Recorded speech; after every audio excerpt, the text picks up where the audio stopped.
बच्चों, कैसे हैं आप लोग? I hope you are safe in your home. मैं देवेंद्र सर बिना पानी ऑनलाइन क्लासेस से लेकर हाजिर हूँ केमिस्ट्री।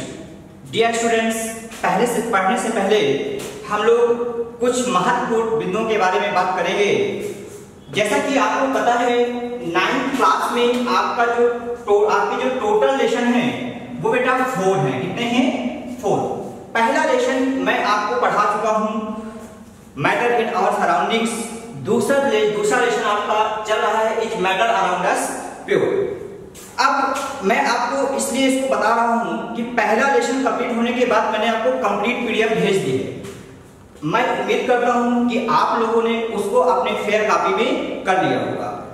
मैं सेकंड लेसन आपको पढ़ा रहा हूँ। इसको जब मैं पढ़ाता हूँ, इसकी जब वीडियो भेजता हूँ, उसके साथ मैं एक पीडीएफ भी सेंड करता हूँ जिसे आपको अपनी फेयर कॉपी में नहीं करना है, रफ कॉपी में करना है और वीडियो का अच्छे समझना है। लेसन समाप्त होने के बाद ही मैं कंप्लीट पीडीएफ भेजूंगा जिसे आपको एक सीक्वेंस में सुंदर राइटिंग में अपनी फेयर कॉपी में करना है। तो चलिए आज हम लोग जानते हैं कुछ इंपॉर्टेंट टॉपिक के बारे में। जैसा कि एक डायग्राम आपके सामने बना है, उसमें से एक एक स्टेप हम लोग उठाएंगे और एक एक स्टेप को अच्छे से हम लोग डिराइव करेंगे। तो पहला स्टेप है आपका बेटा मैटर। मैटर क्या है? द्रव्य क्या है या पदार्थ क्या है? मैटर कहते किसको है? तो मैं आपको बहुत इजी वे में बता देना चाहता हूं कि मैटर क्या है। आखिरकार द्रव्य वह वस्तु है जो स्थान घेरती है। द्रव्य वह वस्तु है जो स्थान घेरती है, जिसमें द्रव्यमान होता है, जिसका अनुभव हम अपनी ज्ञानेंद्रियों द्वारा कर सकते हैं। जिसका अनुभव हम अपनी 5 ज्ञानेंद्रियों में से किसी एक के द्वारा अनुभव कर सकते हैं।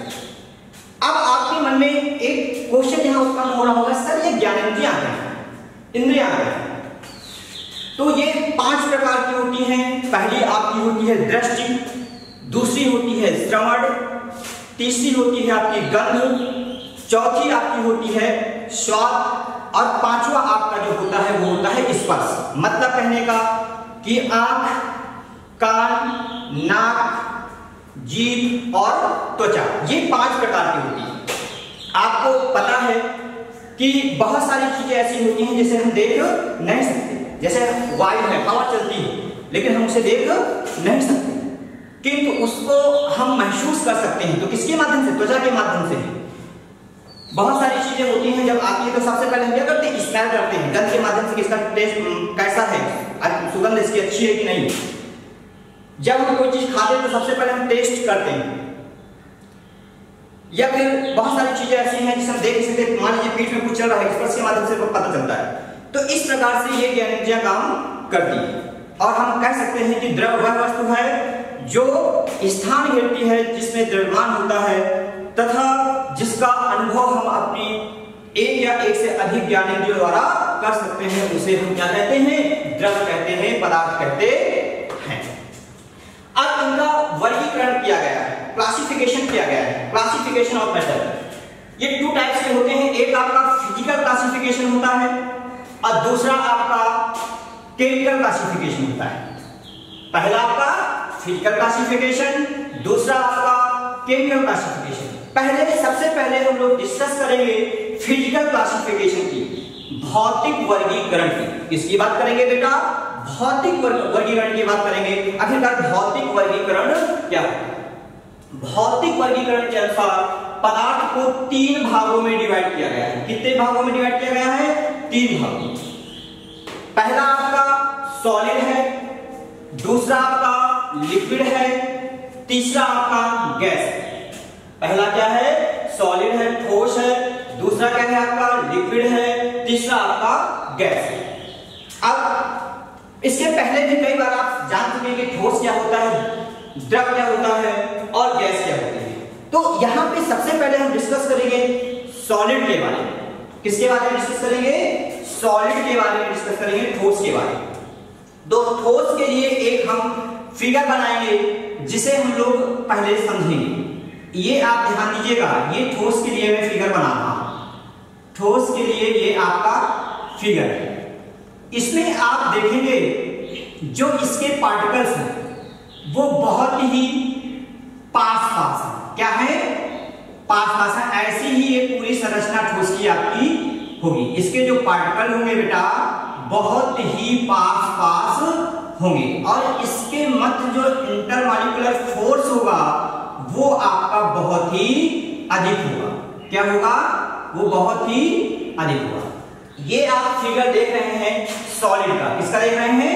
सॉलिड का। इसमें आप क्या देख रहे हैं? जो इसके पार्टिकल हैं वो अत्यंत पास पास हैं और इनके मध्य जो आकर्षण बल है वो बहुत अधिक है। इसके पार्टिकल एक प्लेस से दूसरे प्लेस पर मूवमेंट नहीं कर सकते। मतलब कि इनके मध्य जो इंटरमॉलिक्यूलर स्पेस होता है बहुत कम होता है और इंटरमॉलिक्यूलर जो फोर्स होता है वो सबसे अधिक होता है। इनके पार्टिकल जो होते हैं एक प्लेस से दूसरे प्लेस पर मूवमेंट नहीं कर सकते। ये अपने प्लेस पर ही कंपन करते हैं। क्या करते हैं बेटा? अपने प्लेस पर ही कंपन कर सकते हैं। इसीलिए हम कह सकते हैं जो ठोस होते हैं तो उनका आकार तथा आयतन दोनों ही निश्चित होते हैं। दोनों ही निश्चित होते हैं। बहुत सारी चीजें हम अपने आसपास ठोस की देखते हैं। जैसे डस्टर क्या है आपका? ठोस है। मार्कर क्या है आपका? ठोस है। ये टेबल क्या है? ठोस है।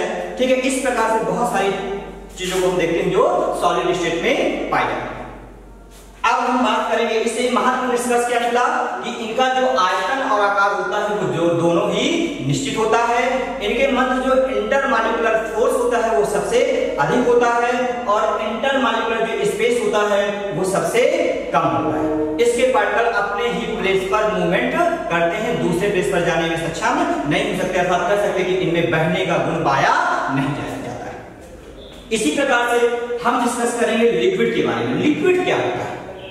लिक्विड्स क्या होते हैं? द्रव। द्रव क्या होते हैं? द्रव के लिए चलिए एक हम लोग डायग्राम ड्रा कर लेते हैं। द्रव के लिए, लिक्विड्स के लिए, इसके लिए एक डायग्राम हम लोग बना लें और फिर हम इसको समझें। इसमें आप कुछ देख पा रहे हैं कि इनके मध्य जो इंटरमॉलिक्यूलर स्पेस है वो अकॉर्डिंग टू सॉलिड्स अधिक है और इंटरमॉलिक्यूलर जो फोर्स होगा अकॉर्डिंग टू सॉलिड्स कम होगा। और इसके जो पार्टिकल होते हैं वो one place to another place, surface to surface जाने में सक्षम होते हैं, जिससे इनमें बहने का गुण उत्पन्न हो जाता है। जिससे इनमें बहने का गुण उत्पन्न हो जाता है। और इनकी खास बात होती है हमेशा ऊपर से नीचे की ओर बढ़ते हैं। हमेशा ऊपर से नीचे की ओर बढ़ते हैं। ठीक है। ये आप किसका होता है? लिक्विड का होता है। लिक्विड के बारे में क्या बताया? इनका आकार क्या होता है? अनिश्चित होता है और इनका जो आयतन होता है वो बेटा निश्चित होता है। लिक्विड के लिए एक खास बात यह है कि ये जिस भी पात्र में रखे जाते हैं, जिस भी पात्र में रखे जाते हैं ये उसी का आकार ग्रहण कर लेते हैं। सपोज दैट आपने एक गिलास पानी लिया तो वो गिलास का शेप लिए हुए है। उस गिलास को यदि आप उस गिलास में जो पानी है इसको अपने थाली में डाल दिया तो वो थाली का शेप ले लेंगे। यदि उतने ही पानी को आपने टब में डाल दिया तो वो टब का शेप ले लेंगे। तो आप ये क्या इससे निष्कर्ष निकलता है कि जिस भी पात्र में रखे जाते हैं, ये जिस भी पात्र में रखे जाते हैं उसी का आकार ग्रहण कर लेते हैं, किंतु इनका आयतन बदलता नहीं। मतलब कि कहने का क्या है कि इनका जो आकार होता है वो अनिश्चित होता है और आयतन क्या होता है? निश्चित होता है। आयतन क्या होता है? निश्चित होता है। और इनके लिए निष्कर्ष क्या निकला कि इनके मध्य जो इंटरमॉलिक्यूलर स्पेस होता है अकॉर्डिंग टू सॉलिड्स ज्यादा होता है और इंटरमॉलिक्यूलर फोर्स होता है अकॉर्डिंग टू सॉलिड्स कम होता है।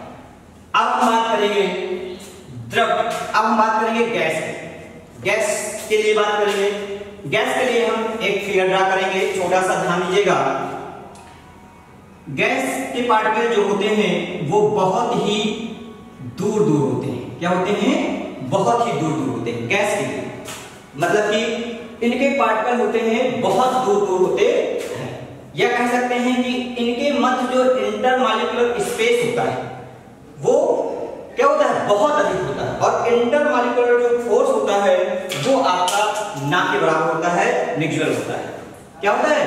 ना के बराबर होता है। इसके पार्टिकल किसी भी संभव दिशाओं में गति करने के लिए स्वतंत्र होते हैं। जैसे सपोज दैट कोई सिलेंडर है आपने यहाँ पर रखा और उसको आपने पुश किया तो जब गैस निकलेगी तो वो ये नहीं देखेगी कि दरवाजा खुला है तो दरवाजे से जाए, खिड़की खुला है, कहीं सूक्ष्म छिद्र भी यदि रूम में होगा तो वो वहां से भी निकलने में सक्षम है। मतलब कह सकते हैं कि ये किसी भी सूक्ष्म से किसी भी डायरेक्शन में, किसी दिशा में भी फ्लो हो सकते हैं।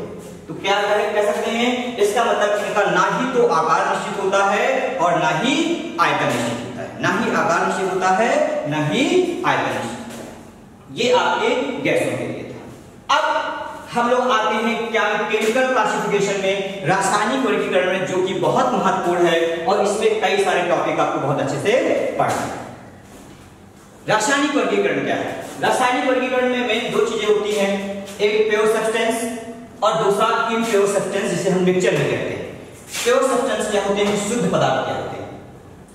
शुद्ध पदार्थ आपके क्या होते हैं?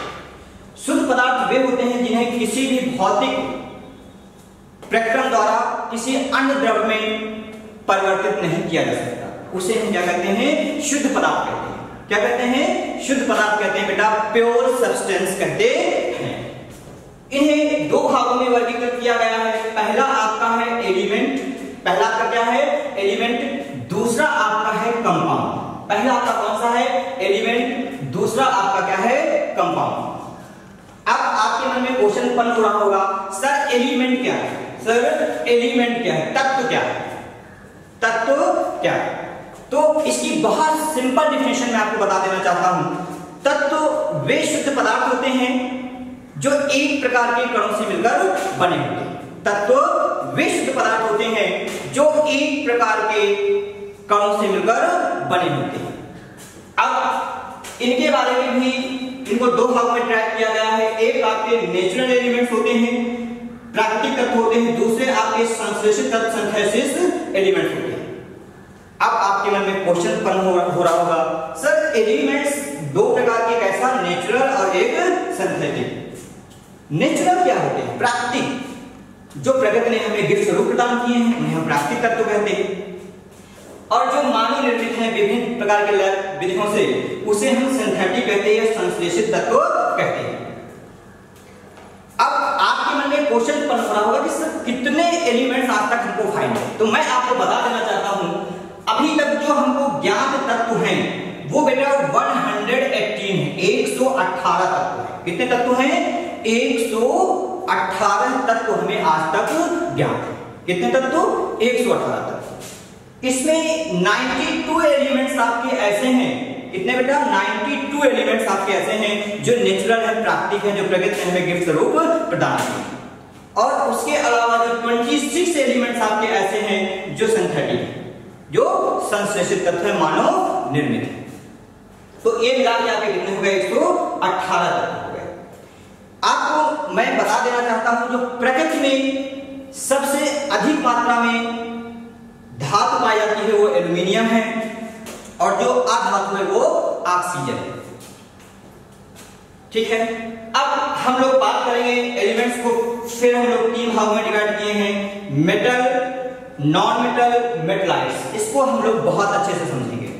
धातु, आधातु, उपधातु। धातु, आधातु और उपधातु। धातु क्या होती है? मेटल क्या होती है? तो आपको कई बार मैंने पहले भी बताया है कि मेटल्स क्या होते हैं। मेटल के लिए मैंने बताया है, जब कोई तत्व एक या एक से अधिक, जब कोई तत्व एक या एक से अधिक इलेक्ट्रॉनों का त्याग करके धन आयन बनाने की प्रवृत्ति करते हैं। क्या रखते हैं?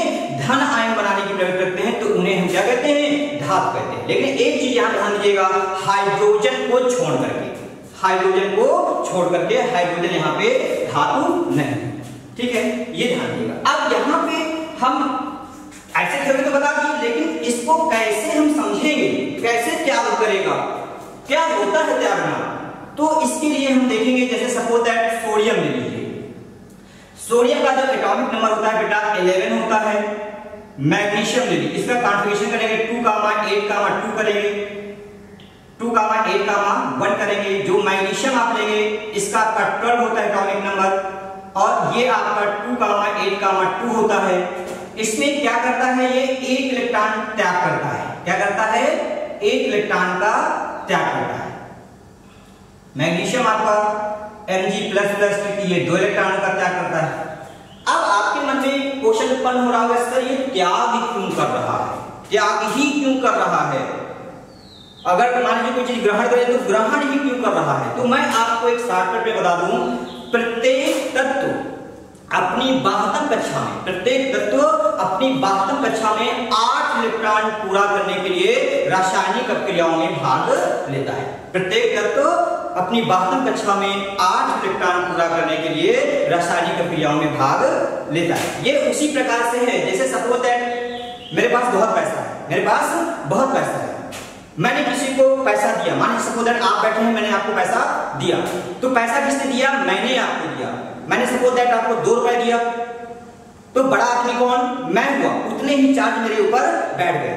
और आप ले रहे हो, आप पैसा क्या कर रहे हो? ले रहे हो, तो सीधी सी बात आप मेरे कर्जदार हो गए ना, ऋणी हो गए ना, तो उतनी ही चार्ज आपके पास लग जाएंगे। लेकिन ये तभी होता है जब दोनों की नीड होती है, दोनों की आवश्यकता होती है। तो यहाँ पे हम लोग देखेंगे क्यों त्यागता है। इसके आउटर मोस्ट में बेटा कितने हैं? 72 कक्षा में 1 इलेक्ट्रॉन है और इसकी 72 कक्षा में 2 इलेक्ट्रॉन है। तो ये 72 कक्षा से अपना ऑक्टेट पूरा करने के लिए देखिए 1 इलेक्ट्रॉन का त्याग कर देता है। क्या कर देता है? 1 इलेक्ट्रॉन का त्याग कर देता है। और जब त्याग करता है तो वैसे ही तुरंत उसके ऊपर धनावेश आ जाता है। इसी प्रकार से मैग्नीशियम के साथ होता है। मैग्नीशियम के आउटर मोस्ट में 2 इलेक्ट्रॉन है और 2 इलेक्ट्रॉन त्यागता है तो इसके ऊपर 2 चार्ज पॉजिटिव चार्ज आ जाते हैं। तो अब हम एक डिफिनेशन इससे बना सकते हैं। कैसे बना सकते हैं कि जब कोई तत्व एक या एक से अधिक इलेक्ट्रॉनों का त्याग करके धन आयन बनाने की प्रवृत्ति रखता है तो उसे हम धातु कहते हैं। जैसे मैग्नीशियम हो गया, सोडियम हो गया, कैल्शियम हो गया, बहुत सारे आपके मेटल। अब हम आपको यहाँ बताना चाहते हैं इनकी कुछ प्रॉपर्टीज होती हैं, कुछ गुण होते हैं। जैसे इनका पहला गुण आप सभी देखते हैं। पहला गुण क्या होता है? इनमें एक विशेष प्रकार की साइन होती है, विशेष प्रकार की चमक होती है। एक धातु में क्या होता है? एक विशेष प्रकार की चमक होती है जिसे हम लोग धात्विक चमक कहते हैं, मेटालिक साइन कहते हैं। क्या कहते हैं? धात्विक चमक कहते हैं। दूसरा चीज, धातुएं भंगुर नहीं होती, ये आघात वर्धनीय होती है। आघात वर्धनीय मतलब इनमें चोट सहने की क्षमता होती है, इनमें चोट सहने की क्षमता होती है। इनको पीट कर पतले पतले तारों के रूप में परिवर्तित किया जा सकता है। इनके गलनांक और जो क्वथनांक होते हैं वो क्या होते हैं? उच्च होते हैं। अब बात आती है ये विद्युत तथा ऊष्मा के क्या होते हैं? सुचालक होते हैं। सक्रिय धातुएं होती हैं जो वो अम्लों से हाइड्रोजन गैस रिलीज करती हैं। कैसे रिलीज करती हैं? देखिए जैसे आपका सपोज दैट H2SO4 है, ये आपका प्रबल अम्ल है और जब जिंक के साथ इसकी रिएक्शन कराते हैं तो यह आपका बनता है ZnSO4 + H2 गैस आपकी रिलीज होती है। मतलब कह सकते हैं कि जो सक्रिय धातुएं होती हैं वो अम्लों से क्रिया करके हाइड्रोजन मुक्त करती है। तो ये धातुओं के गुण होते हैं। किसके गुण हो गए बेटा? धातुओं के गुण हो गए।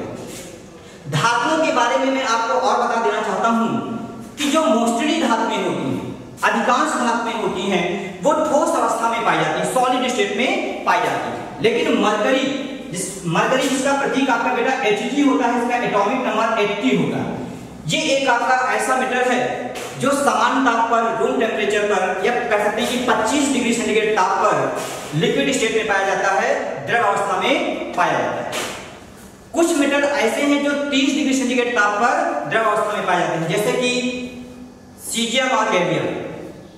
ये आपको यहाँ पे ध्यान देना है। अब हम लोग बात करेंगे नॉन मेटल्स क्या होते हैं, अधातुएं क्या होती हैं।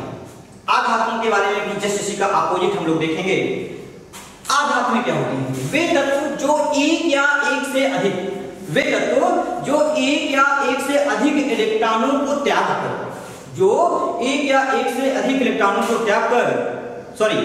वे तत्व जो एक या एक से अधिक इलेक्ट्रॉनों को ग्रहण करके, त्यागना तो धनायन बना देगा, ग्रहण करके ऋणावेश बनाते हैं तो उन्हें हम क्या कहते हैं?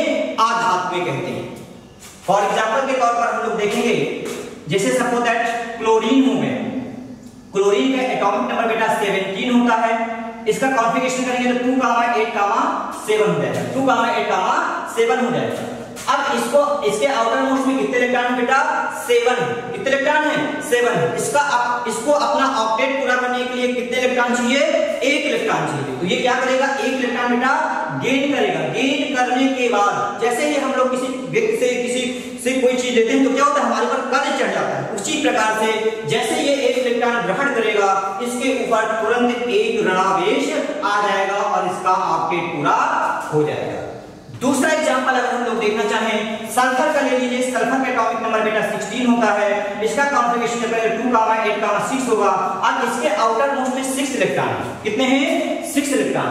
ये 2 इलेक्ट्रॉनों को ग्रहण करेगा, 2 इलेक्ट्रॉनों को ग्रहण करने के बाद आपका 2 नेगेटिव चार्ज बनाएगा और इसका जो कॉन्फ़िगरेशन होगा 2,8,8 हो जाएगा। तो हम कह सकते हैं कि जब कोई तत्व एक या एक से अधिक, जब कोई तत्व 1 या 1 से अधिक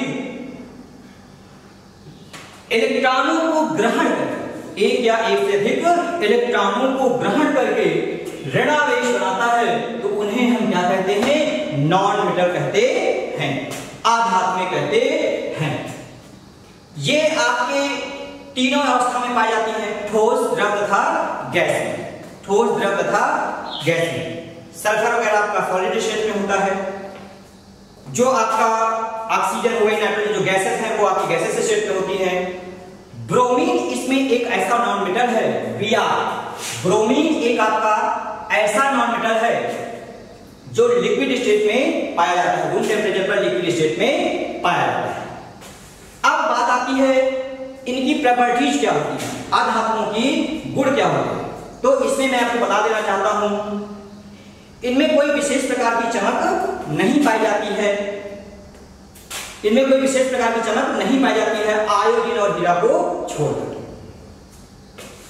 ये जो होते हैं भंगुर होते हैं। भंगुर का मतलब मैं आपको बता दूं, आप ये चाक देख रहे हैं, चाक रखी है, इसको पीटा, ये क्या है, भंगुर हो गया, टुकड़ों में बिखर गया, अर्थात ये आघात वर्धनीय नहीं है, अर्थात ये आघात वर्धनीय नहीं है, अर्थात इसमें चोट सहने की क्षमता नहीं। इनके बॉइलिंग, इनके क्वथनांक एवं गलनांक क्या होते हैं बेटा, कम होते हैं। ये विद्युत तथा ऊष्मा के कुचालक होते हैं, कुछ एक्सेप्शन को छोड़कर, जैसे कि ग्रेफाइट आपका विद्युत का सुचालक होता है। कठोरता के मामले में भी ये कम कठोर होते हैं, कुछ को छोड़कर, जैसे हीरा आपका अधिकतम कठोर तत्व है।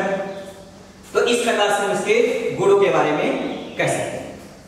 अब बेटा बात आती है, इसमें एग्जांपल आपने समझ लिया, सल्फर हो गया, क्लोरीन हो गया, नाइट्रोजन हो गया, ऑक्सीजन हो गया, ये सभी आपके नॉन मेटल है। सभी क्या है, नॉन मेटल है, आधात्म्य। अब हम लोग बात करेंगे मेटलाइट्स की। किसकी बात करेंगे, मेटलाइट्स की बात करेंगे। मेटलाइट्स आपके क्या होते हैं। अब आपको मैं एक चीज यहां बता देना चाहता हूं, जिस प्रकार से सपोज दैट आप लोग मैच खेल रहे होते हैं, 2 टीमें मैच खेल रही होती हैं, एक ऐसा शख्स आ जाता है जिसे आपको खिलाना ही पड़ता है, तो उसे हम लोग क्या कहते हैं, एक ही व्यक्ति है तो दोनों तरफ तो एक तरफ तो रख नहीं सकते, अनइक्वल टीमें हो जाएंगी।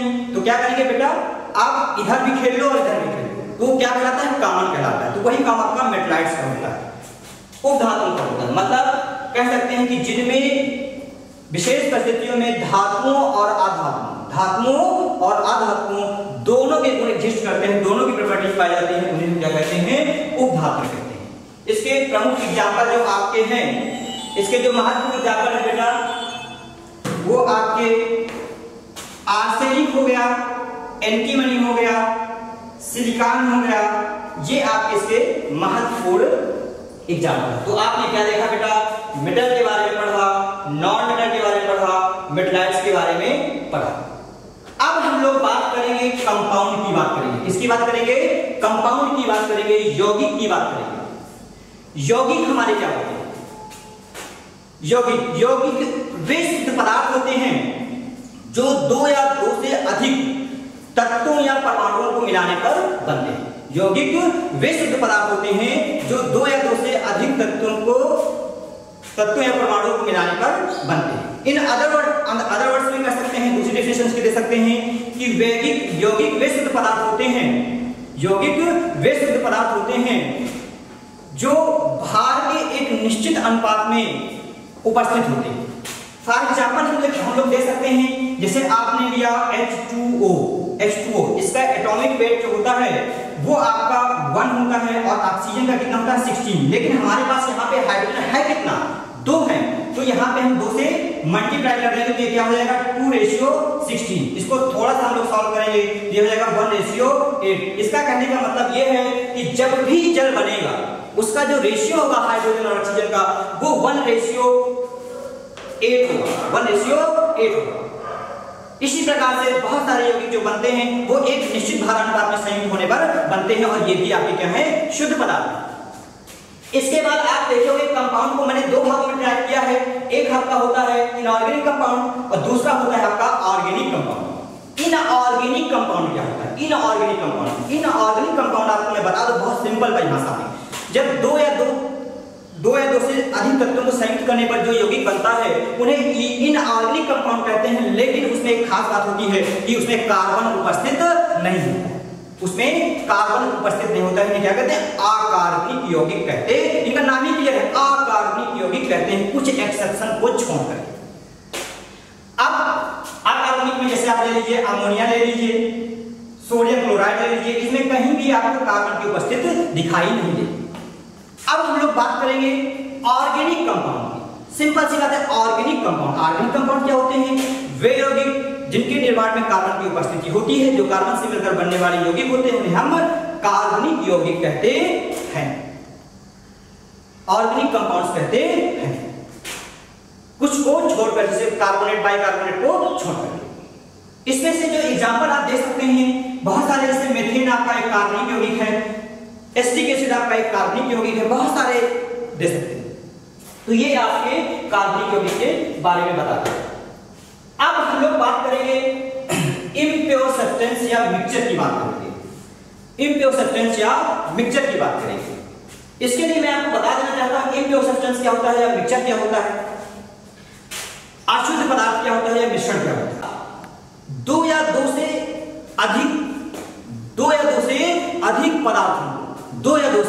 अधिक पदार्थों को किसी भी अनुपात में संयुक्त करने पर, देखिए वहां पे जो कंपाउंड था, यौगिक था, वहां पे निश्चित था अनुपात, लेकिन यहां पे कोई निश्चित अनुपात नहीं है। क्या कह रहा है कि 2 या 2 से अधिक पदार्थों को किसी भी अनुपात में मिलाने पर निर्मित पदार्थ को, बने हुए पदार्थ को, निर्मित पदार्थ को हम लोग क्या कहते हैं? इम्प्योर सब्सटेंस कहते हैं, मिक्सचर कहते हैं। क्या कहते हैं? मिक्सचर कहते हैं, मिश्रण। अब बेटा ये भी 2 प्रकार के होते हैं, देखिए इनकी लग देखिए, ये भी आपके 2 प्रकार के होते हैं, होमोजेनियस मिक्सचर और हेटेरोजेनियस मिक्सचर। होमोजेनियस मिक्सचर और हेटेरोजेनियस मिक्सचर। होमोजेनियस मिक्सचर क्या होता है? समांगी मिश्रण। समांगी मिश्रण को ही हम लोग बेटा विलयन बोलते हैं, समांगी मिश्रण। जैसे नाम से क्लियर है, समांगी मिश्रण। समांगी मिश्रण क्या होते हैं? वे पदार्थ जिनके सभी भागों का जो संगठन होता है, नमूने का जो संगठन होता है वो एक समान होता है, उसे हम क्या कहते हैं? होमोजेनियस मिक्सचर कहते हैं, समांगी मिश्रण कहते हैं। फॉर एग्जांपल नमक और पानी का मिश्रण, चीनी और पानी का मिश्रण। इसको जब देखेंगे तो 1 फेज आप पाएंगे और इसको अपने आंखों द्वारा जल्दी हम देख नहीं सकते। जब ये बन जाता है तो उसमें क्या शरबत, उसमें ये नहीं कहते चीनी अलग है पानी अलग है, ऐसा कहते हैं? नहीं कहते। और एक चीज मैं यहां पे बता दूं, इसी को हम लोग क्या कहते हैं? विलयन कहते हैं। विलयन शब्द यहां यूज हुआ तो एक चीज मैं आपको और बताना चाहता हूं। विलयन 2 चीजों से मिलकर बना है, solute plus solvent equal to solution. Solute plus solvent equal to solution. विलयन प्लस विलायक इक्वल टू विलयन। और जो विलायक होता है विलयन में वो अधिक मात्रा में उपस्थित होता है और जो विलय होता है वो कम मात्रा में उपस्थित होता है। जैसे कि आप जानते हैं कि जब हम लोग शरबत बनाते हैं, शरबत सब लोग बनाते हैं घर में, शरबत बनाते हैं तो पानी की मात्रा हम लोग क्या करते हैं? ज्यादा लेते हैं और चीनी की मात्रा क्या लेते हैं? कम लेते हैं। जब बोलते हैं तो एक आपका होमोजेनियस मिक्सचर तैयार होता है जिसे हम लोग विलयन बोलते हैं, शरबत बोलते हैं। इसी प्रकार से हम लोग ले सकते हैं हेटेरोजेनियस मिक्सचर, मतलब कह सकते हैं कि वह पदार्थ जिसके संपूर्ण नमूने का संगठन जो होता है एक समान नहीं होता है या इसके भौतिक गुण भिन्न भिन्न होते हैं, उसे हम क्या कहते हैं? मिश्रण कहते हैं। विषमांगी मिश्रण कहते हैं, हेट्रोजीनियस मिक्सचर कहते हैं। इसके लिए बेस्ट एग्जांपल आप देखते हैं जो आप प्रैक्टिकली कर सकते हैं, जैसे फॉर एग्जांपल रेत और पानी का मिश्रण। आप नल से कभी पानी निकालते हैं तो उसमें रेत आ जाती है, तो उसमें देखते हैं मिश्रित रहता है, लेकिन थोड़ी देर पर रख देते हैं तो आप अपनी नग्न आंखों से उस रेत के कणों को देख पाते हैं और पानी अलग हो जाता है। इसी प्रकार से यदि पानी में तेल डाल दें तो कभी वो मिक्सचर नहीं होगा, तेल की बूंदें आपको अलग अलग ही दिखाई देगी। तो ये आपके सब क्या है, हेट्रोजीनियस मिक्सचर है, विषमांगी मिश्रण है। तो इन सब चीजों को आज आपने ध्यान से देखा और इसको बहुत अच्छे से आप ध्यान से देखें। फिर से मैं एक बार आपको बता दूं एक स्पीड में और फिर उसको समाप्त करते हैं। मैटर था, फिजिकल क्लासिफिकेशन क्या किया, केमिकल क्लासिफिकेशन किया, फिर आपका ठोस, द्रव, गैस, फिर आपका शुद्ध पदार्थ, अशुद्ध पदार्थ हुआ, फिर आपने जो प्योर सब्सटेंस था उसके दो पार्ट किए, एलिमेंट्स, तत्व, कंपाउंड्स, यौगिक। एलिमेंट्स को दो भागों में मैंने बांटा, नेचुरल और सिंथेटिक। उसके बाद तीन भागों में इसको बांटा, एलिमेंट्स को मेटल, नॉन मेटल और मेटलाइट्स। कंपाउंड को दो भागों में बांटा मैंने, इनऑर्गेनिक, अकार्बनिक और कार्बनिक। इसके बाद प्योर सब्सटेंस को दो भागों में मिक्सचर भी कहते हैं, दो भागों में बांटा, समांगी मिश्रण और विषमांगी मिश्रण। Thank you, stay home, be safe, keep learning.